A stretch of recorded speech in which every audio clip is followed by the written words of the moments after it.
So, good afternoon, everyone, and welcome to 19 Washington Square North, which is the home and intellectual center of NYU Abu Dhabi here in New York.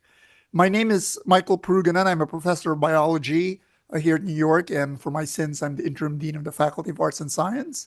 But the reason I'm in front of you today is I used to be the academic director of 19 Washington Square North, and so it was when I was asked to introduce today's speaker, I was happy to have it to do it. Um, Over the course of the academic year, 19 is the host to many exciting public events, such as public lectures, conferences, symposia. It's really a place where members of the NYU Abu Dhabi community who are here in New York, as well as the NYU New York community, can get together and interact with each other. It serves as a home, for example, for NYU Abu Dhabi students and faculty who are in New York at any one time, but it's also a place, a meeting place, as I said, for the larger NYU community, indeed the general public, to come and learn more about the work that's done here at NYU and at other parts of the world.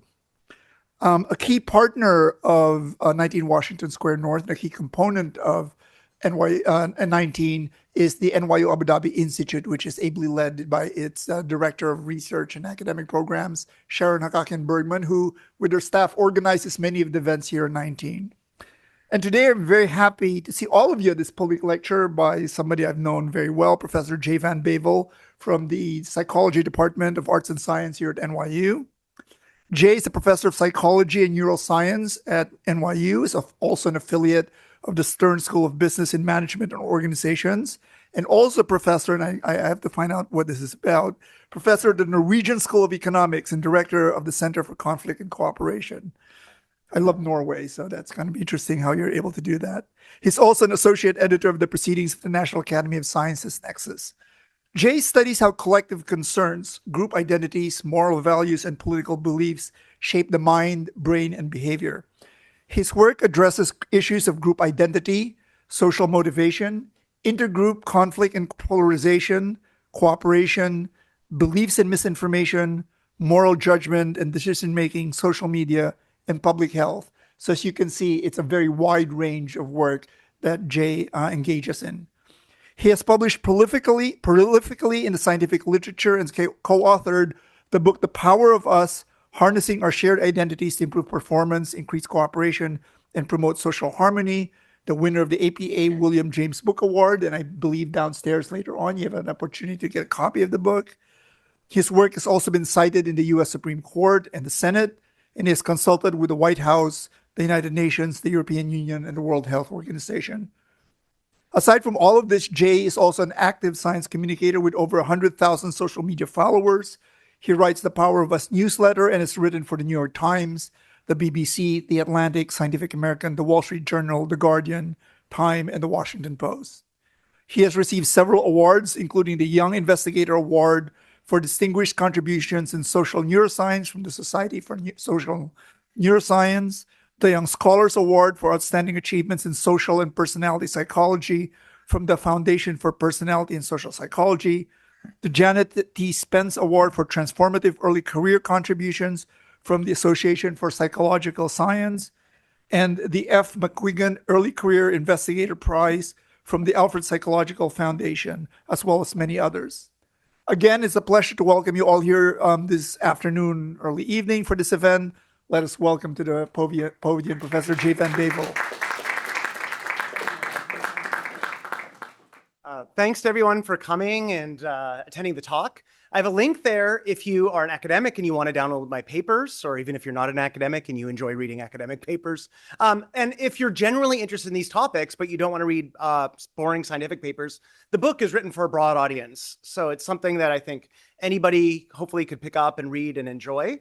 So I'm going to tell you a little bit about the stories that I talk about in the book and some of the studies, but also, since it was written a few years ago, some of the new research coming out of my lab. So first, I guess, I hope you saw the image in the back. And if you know anything about sports and sports history, that is Jesse Owens, one of the most famous athletes in American history, winning the gold medal at the Berlin Olympic Games in 1936. The Berlin Olympic Games are probably the most hostile place in human history, certainly for an African-American athlete. You can see everybody saluting to Adolf Hitler in the stands, except Jesse Owens. But he dominated the game. So this was seen as a rebuke of Nazi Germany and white supremacy. That's all about identity. But today I want to talk about a story that starts with his shoes. So these are the legendary shoes that Jesse Owens wore when he won multiple gold medals at the Olympic Games. And it turns out that they were created by a pair of brothers who were cobblers in Germany. And they came from a small town in southern Germany called Herzogenaurach. And there's a legendary blow up between the brothers during the war when there's lots of stories behind it, but the big story that has stuck is that they were being bombed by Allied planes, and one brother and his family were in a bunker hiding, and the other brother comes running and said, the bastards are back again. And apparently that offended the brother who thought it was about him and his family, and led to a lifelong feud that divided the town. And the town had a river running through the middle of it. It became known as the town of bent necks, because as people would walk around the town, they would stare at what your shoes were. And if you were wearing the wrong shoes, you were not allowed in certain bars or restaurants. You couldn't date certain people, because each of the brothers had started their own shoe manufacturing business on each side of the river. And so you had a fundamental loyalty based on shoes. And so it became an interesting example in my mind of how elementary forms of discrimination start, because this was in a small town where people shared the same religion, the same ethnicity. Most of them were employed in the exact same industry, and they lived meters apart and yet hated each other for many, many years on the basis of what shoes they wore. So this is the town now. It's apparently a beautiful, beautiful town. I also like this part of the story, that the two brothers, and by the way, this feud between the brothers and the conflict in the town lasted until they died. They insisted on being buried in opposite ends of the cemetery. So this was a very strong feud. And the companies that they started are Puma and Adidas, two of the world's biggest behemoths of sports shoe manufacturing. One brother was named Addy, and that's where Adidas came from. And the other brother is named Rudy, and that's where Puma comes from. And so this became an interesting example of how easy it is for people to embrace the notion of us versus them and discriminate against other people, even in the absence of any real fundamental differences, the things that we normally would assume drive conflict, discrimination, and intergroup violence. And so in social psychology, we have a way of understanding this. It started back in the 1970s, almost 50 years ago, and I consider it potentially the most important study in the history of social psychology, at least, where Henri Tajfeld, who's pictured here, basically decided to understand what the origins of prejudice were. And he was a Polish Jew, had to escape Poland when it was occupied by the Nazis. He ate his identification papers to avoid being imprisoned and killed. And he was stuck with what had happened to humanity and wanted to understand how it started. And so he thought, I'll be like a biologist and create a vacuum and add ingredients and find out what causes discrimination. And then I can figure out maybe how it starts and what can stop it. And so he first started with a control condition. He thought, I won't have anything different between the groups. There won't be differences in resources or a fight over power or differences in religion or belief systems or even stereotypes or contact between the groups. And then I'll add one ingredient after the other to find out what causes discrimination. And so people in his study, and I have run many studies like this in multiple countries, they will come in and you will flip a coin and put them in one team or the other. And what Tajfeld found, and many others have found, is the moment that they're part of a team, even if they don't even know anybody on their team, they start to identify with the team. They see them as an in-group, the other team as an out-group, and they will instantly start discriminating against the out-group. They will give more resources to their in-group. And so it was a shocking finding, because this was supposed to be the control condition. This was not supposed to be what caused discrimination. But it suggested that merely joining a group itself is sufficient to create discrimination via in-group favoritism, and because people identify with the group. And what I started studying when I was a PhD student at the University of Toronto was, maybe we can leverage this and find ways to use this to bring people together. Maybe we could find ways to flip a coin and put people in a group. Imagine dividing this room into two sides. And maybe that might be enough to get rid of some of the biases that people walk around the world with. And so in some of my earliest studies, we would flip a coin and just assign people to the Lions or the Tigers. They would never meet anybody on the other team. In this case, we had half of the members of each team were white and half were black. And what we found over and over again was this was enough to reduce racial bias.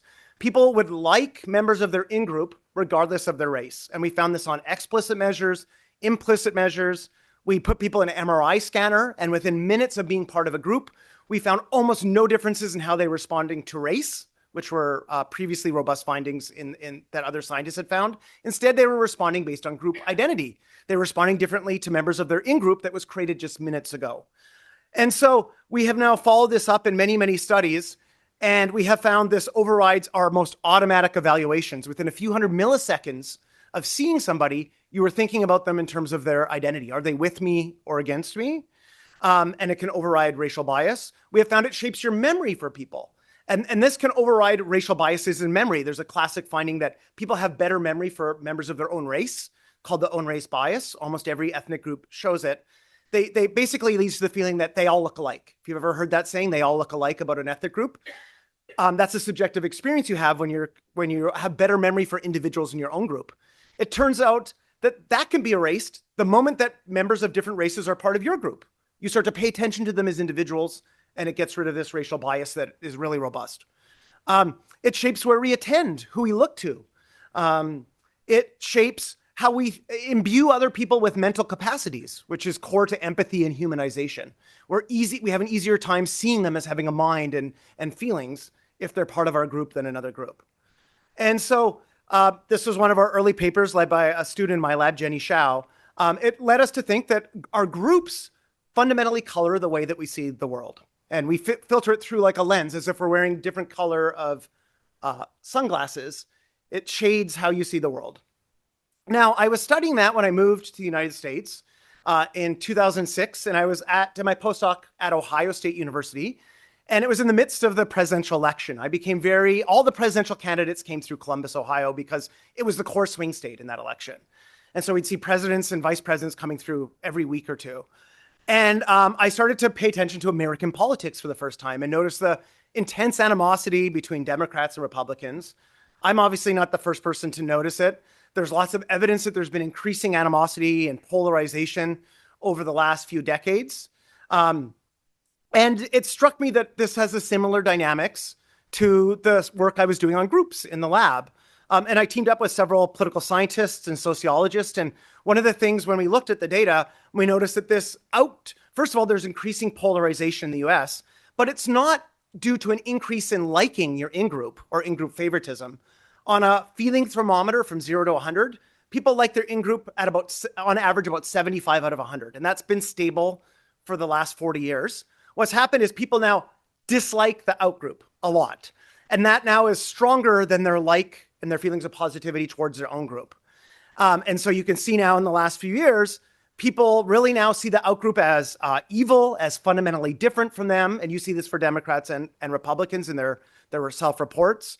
And this is important because it means that you will vote for a leader that you think is corrupt or bad or incompetent simply to keep the other party out of power. And this is where it becomes a fundamental problem. You will not cooperate with somebody, even if you agree on a policy that would be in both your interests and the interests of the electorate and your country, because you don't want to be seen cooperating with them. In fact, one of the studies we cited in our book was people, if you look in Congress, there was a study tracking how much they move and who they talk to, and they are talking to each other less and walking close to each other less over time. They're not moving too close to somebody from a different party over time. So you see this in all kinds of behaviors people don't even realize are being measured. And then I've been studying how this affects us psychologically and neurally. So one of the things that I became interested in this is how this guides our identities, guide our beliefs. So it guides our attitudes and our memory and our attention. I've shown you that.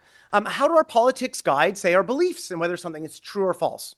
And to me, this is fundamental as I saw the growing spread of misinformation, conspiracy theories. And we developed a theory in my lab that we have lots of goals. One of our goals is to be accurate. If you're in this room on a university campus watching a scientific talk, you probably really value accuracy. But when our identity is at stake, sometimes it is the people in our group or our leaders are telling us something that's not true, but we want to believe it fundamentally because it helps us belong in a group. It gives us status if our group wins and our group is right and the other group is wrong. And so we look for evidence that confirms our identities. And so we've been studying how this leads to belief in misinformation. And then what we noticed is a big case where this played out was during the early stages of the pandemic. So in this case, as of January, almost exactly is it 6 years ago now? Wow. 6 years ago, in January of 2020, what you saw already was very different statements from the Republican leader, Donald Trump, downplaying the risk of COVID. And Joe Biden wrote an op-ed in the US News. He was not even yet the nominee for the Democrats, saying this is going to be a disaster. And so in poll after poll after poll, even before there were really any deaths in the US, in every single state, you saw that Democrats were more worried about the pandemic than Republicans. And you might think, oh, maybe Democrats are paying more attention to science and risk. But another study found that when Ebola came into the United States, Republicans were more worried than it, because at that time, Obama was the president. And so our distrust in our leaders to take care of risks can lead us to disbelieve the severity of real risks. In this case, we found that it predicted how people moved around the country. We had data from 15 million people moving around the country from their cell phones. And we could find that in Republican-leaning counties, they were not distancing. And this was in the early stage of the pandemic. And that predicted infections and mortality in those counties over time. And so this was something that was fundamental. And then it led to differences in vaccine rates. And in my lab, we have found that it also leads to how people believe fake news. And so here are some examples of fake news. You're probably very familiar with it. One of the interesting things here is you see that fake news about, this was from 2016, fake news about Hillary Clinton and Republican was created by the same outlets. So some of them are just profiting after because people click on this and share it. And so that generates a profit for places like Empire News. So they will share fake news about both parties if it gives them money and clicks. And we found that when you share identical fake news, we ran many studies on this, Democrats and Republicans are both equally likely to believe news when that belief affirms their partisan identity. So they believe negative news about the outgroup and positive news about the in-group. And that we found was pretty equal actually across both parties. However, we found a difference in who's willing to share it. Republicans were actually much more likely to share it on social media than Democrats. And we think that's because there's differences in norms about what's acceptable to share. But this reminded me of a very famous poster, some of you who are old enough to remember, in X-Files. Mulder had this poster on his wall, "I want to believe." This desire to believe things that may not be true is something that many humans do possess. And in the world of psychology, there's a very famous book written on this, where a bunch of social psychologists infiltrated a doomsday cult and were in the room when the clock struck midnight and the aliens were supposed to come pick them up. And they watched what happens, and people clung to their beliefs even after they were clearly false, because no alien ship came and no flood came that had been predicted by the doomsday cult. And the book traces many, many instances of this over history. And so people are willing to cling to all kinds of false beliefs, even when it's contradicted to their own face. And that book argued that they're especially likely to do it when members of their group are committed to the belief. It's really hard to cling to belief when no one around you clings to it. But if members of your community cling to it, and disbelieving it makes you an outsider and gets you kicked out of your group, and you lose a sense of belonging, then that's a strong motivation to continue to cling to that belief. And as I said, now we have a world where this is happening on social media. This was from a very famous paper published in Science magazine a few years ago. They found that fake news spreads faster than true news, and that's thanks to people, not bots. So we're doing this. If you actually dug into the paper like I did, what I found was that the two biggest predictors of the spread of false news, things that have been fact-checked to be false, was if it was in the domain of politics, in other words, connected to people's political identities, and if it triggered an emotion. And what the study found was tweets containing falsehoods were 70% more likely to be retweeted than truthful tweets. And so I've been trying to understand this now. How is our identity operating in the age of social media? And I love this video. This is a Sugriva, a chimpanzee. Chimpanzees are our closest evolutionary ancestor. They share over 99% of the same DNA as us. In the wild, they only can use 22 documented tools. They can use like a stick and poke it into a termite hill and eat the termites off it, very primitive tools. But you can see here, they have absolute fluidity using modern smartphones and social media. Look at this Sugriva scroll through social media, and you'll notice what she looks at. She looks at friends and foes. She looks at the snake, which is a core potential predator of chimps, and then goes to look at a picture of her with her friends, her keepers getting a piggyback ride. So she's triggered by these emotions just like we are. And this reminded me of one of my favorite quotes by evolutionary biologist E.O. Wilson, who wrote, "The real problem of humanity is the following. We have Paleolithic emotions, medieval institutions, and godlike technology, and it is terrifically dangerous." And I've been thinking about this, how this operates in the world of social media. So when I made this slide, it was 5 billion. Now it's over 5.5 billion people are on social media. Average user scrolls through 300 feet of content every day. So if you have a smartphone, it's 6 inches. That means you're scrolling through 600 swipes of your newsfeed each day. That's the height of the Statue of Liberty. If you want to go see what that looks like, go down to Battery Park. So we're all operating this attention economy. So companies are profiting from keeping us online. They have algorithms that amplify content that keeps us hooked. And we're operating there. If I want to share a paper or a study on social media, I have to find a way to make it interesting so it pops out to people so they don't miss it. Because otherwise I'll get drowned out by everybody else shouting. And to put it in context, how much time the average user is spending on social media, if you look over the course of a full life of a person, will accumulate to 5.7 years of their life. They're spending about 2.5 hours a day, added up over 80 years. Young people are spending much more time, sometimes 4 or 5 hours. So this is probably only going to increase for younger generations. I'll just show of hands here. How many people checked your phone when you first woke up this morning? By the way, I did. Look around the room. It's about half the people. How many people checked it last thing before you fell asleep last night? Okay, so about a third of this room is checking it other than when they're unconscious. That's when you get a break. Otherwise, we're really glued to it. People are checking their phones an average of over 100 times a day, just grabbing it and looking for all kinds of reasons. And so we've been studying what drives engagement in the attention economy. And we're in a world where one of the things that drives it, as I said in the spread of, for example, misinformation, is things that trigger an emotion. So we're now testing and finding over and over again that things that trigger strong emotions, specifically things that trigger emotions connected to our identities, like outrage, are the things that people see. It pops up in their visual attention, we found, and that predicts if they share it online. And then, of course, it cascades out to hundreds or thousands or hundreds of thousands of people. And so we've created a model called the MAD model because outrage is a big trigger. But really, it's about things that are motivating, that motivate us to pay attention and are amplified by the platform are the things that get spread.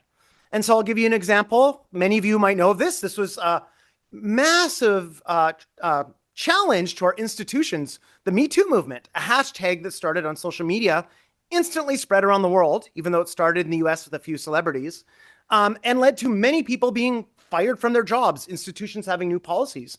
And that the ripples are still happening. I know in many institutions I belong to, in the world of psychology, we're still dealing with these cases. There was a social psychologist who studies intergroup relations at Oxford in Bloomberg News last week with a huge scandal because they didn't deal with it institutionally. So this is still resonating through our society and changing things, hopefully for much better.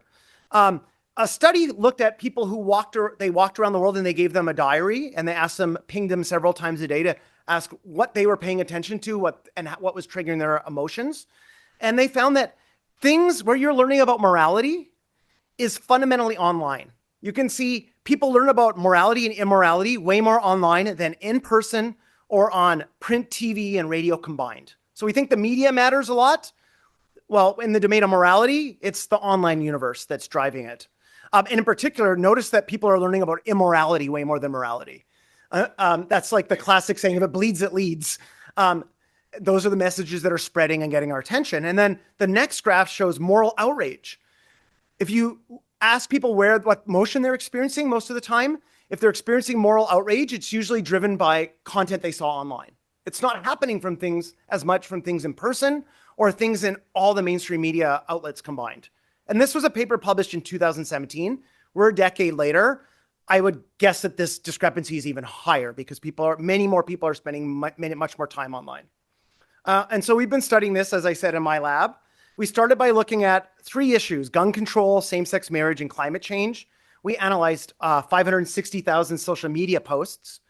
And what we found over and over and over again for all 3 topics, and pretty much every topic we've since studied, is when people use a moral emotional word like outrage, they get a 20% bump in how many people reshare their message. So if you use 5 words that trigger moral emotions in a message, you're doubling the virality of your message online. And just using pure moral words that don't have the emotional content are having no effect. And we recently published a paper, this was from last month, analyzing almost 5 million posts on multiple social media platforms across, I think, 27 topics in many labs around the world. And we find the same effect over and over again. Okay, so now you know how to go viral. But when we analyzed who was sharing it, we found something really interesting. This might be two sides of a sword with two sides. So your message is going viral, but when you're using that language of moral emotions, it's only engaging people who share your ideology and are part of your team. So Democrats and liberals are only engaging with other Democrats and liberals when they see messages like that. And on the right wing, and conservatives and Republicans are only engaging with conservatives and Republicans. So moral emotions are linked to polarization. They create these echo chambers in our conversations. And we have found this in many studies in my lab. It makes, if you use that language, people see you as hyper-partisan. So it's like a bat signal out into the world about what team you're on. And if they don't agree with you, they suddenly see you as far more closed-minded than if you talked about the exact same issue in a slightly more neutral way without the moral emotions attached. Then that becomes more persuasive. They will engage with you and talk with you. They see you as more open-minded. But if you use this language, they see you as kind of closed-minded and fixed in your belief and hyper-partisan, and they won't listen to you. They only engage with people like themselves when that language is being used. So we found the words from this dictionary we created to study this, and then we looked at the ones that were most polarizing. We identified all the words that were most polarizing, and we created an online dictionary of polarizing words. And then we started to analyze it all different contexts to see who was using it and was it increasing and so forth. And one of the things we found is that this turns out to be the language that is increasingly being used by foreign influence campaigns. So we got data from a Russian troll farm, and you can see over time of the last decade, they've been using this polarizing language more and more and more. And so what they're fundamentally trying to do, we think, is just create conflict and division and fundamentally threaten democracy. Americans aren't actually using it more, although we didn't have a huge segment of time and data for them. Then we analyzed a bunch of data. We wanted to look at also emojis. The emoji of anger we thought was on Facebook is the closest thing we could think of to this feeling of moral outrage. And when we analyzed nearly 3 million posts on Facebook and Twitter and the emojis, we found that when people are sharing negative news about an outgroup, the most powerful emotion it triggered was outrage, this anger emoji. And there was a leaked report from, it was investigative journalists who found this from the Facebook papers, that Facebook's algorithm was intentionally amplifying posts on its platform that use that emoji, as opposed to just the like or thumbs up emoji. So at the time, that meant if someone shared something and it triggered outrage, it would appear in many more people's feeds. And so this is being amplified by the design of these algorithms. And they might not even be aware of it. They just know that that drives engagement and people are online longer and they make more money, right? So I'm not arguing they're intentionally causing conflict, but they're certainly incentivizing it through their algorithm. And we found that each term referring to a political outgroup, which were almost entirely negative, increased the odds of a social media post being shared by 67%. So this was even stronger than moral emotional words. Just simply saying the outgroup is awful, sharing content about them that's bad, turns out to be the most powerful thing we found for making your message spread. And we found this we studied every member of Congress and Senate in this country. We analyzed all their posts for a year. We analyzed major news media outlets in this study. And we find they're all getting this benefit. So these are going really viral when you're talking about those types of groups. And so I was thinking, this online world is really incentivizing it. And then on January 6th, 2020, I turned on the TV and actually probably social media and saw that all these kind of avatars from the social media world came to life and tried to block the certification of the US election. So this was a fundamental threat, in my opinion, to US democracy. And the New York Times was doing a story on it. And they contacted us and they're like, how do we study the language that political leaders are using and that might predict if they're anti-democratic, if they're trying to block the votes from being counted?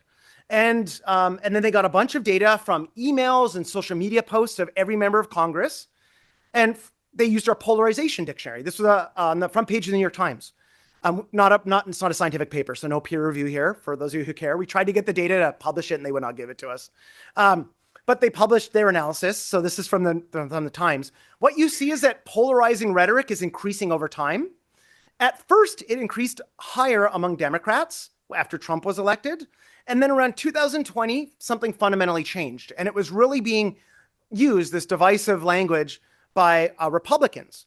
And they started to look at which Republican members of Congress and leaders were using it.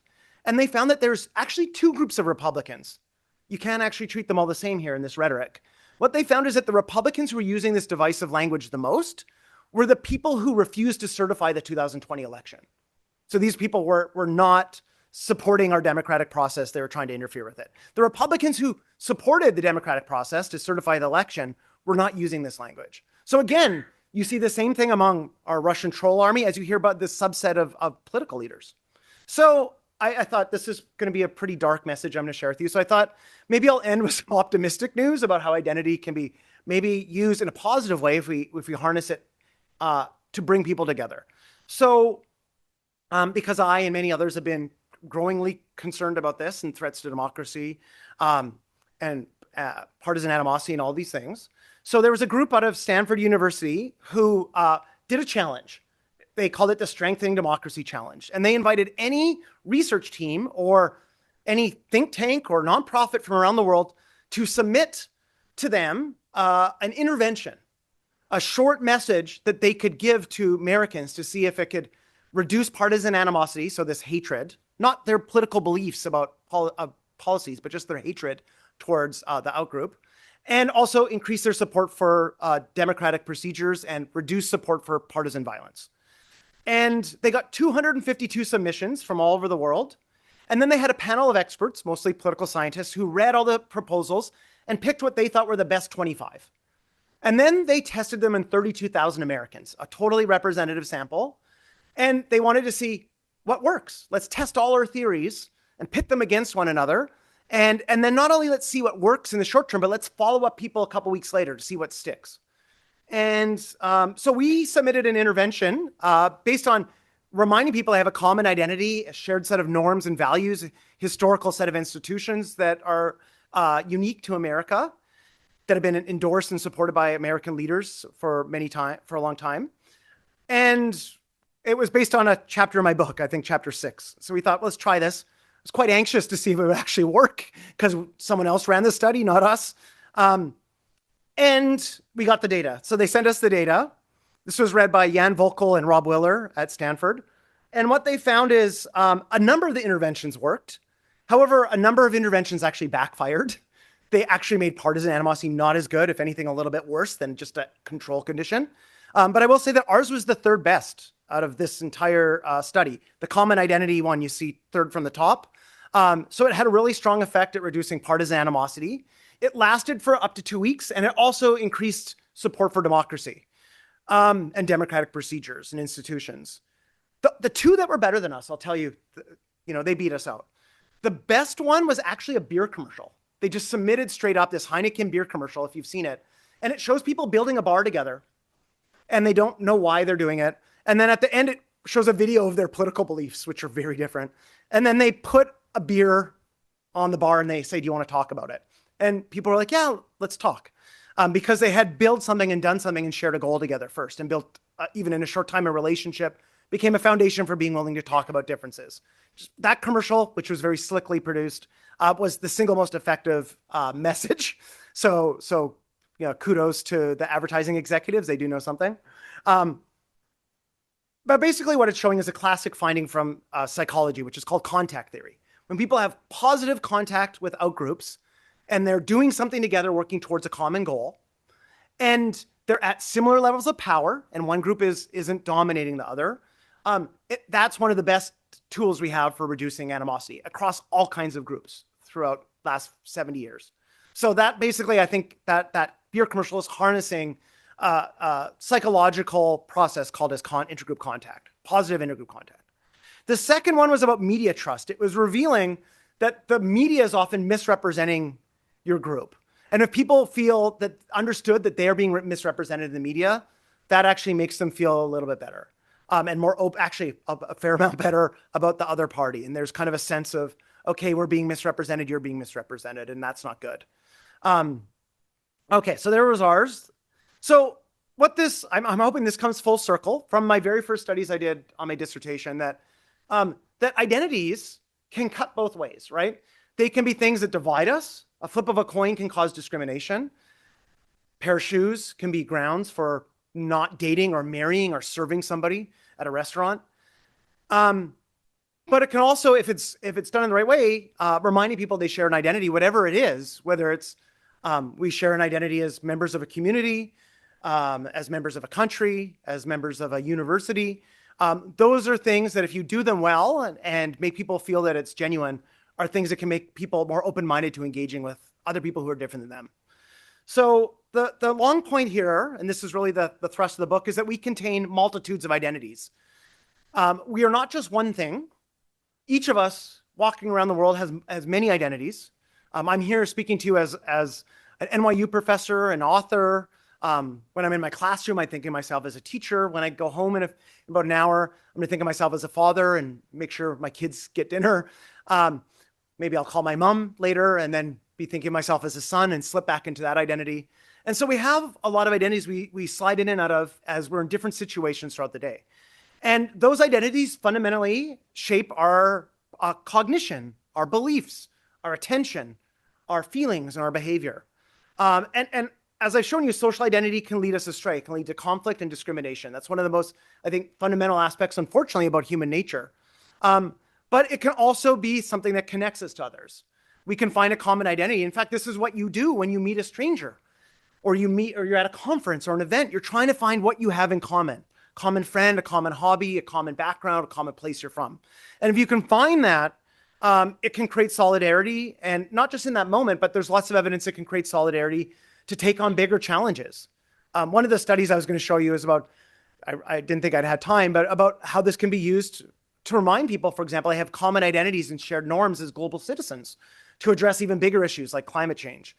So this is not just an issue of politics or, race or groups that I create in the lab, but it's fundamentally about everything we have to face, I think, as humans. And that's why when Michael said I study all these topics, it's because I study how this plays out in everything from our public health to our beliefs to things like climate change. So that it's not the whole answer, but I think it's part of the answer. So if you're interested in learning more, here's our website for the Center for Conflict and Cooperation.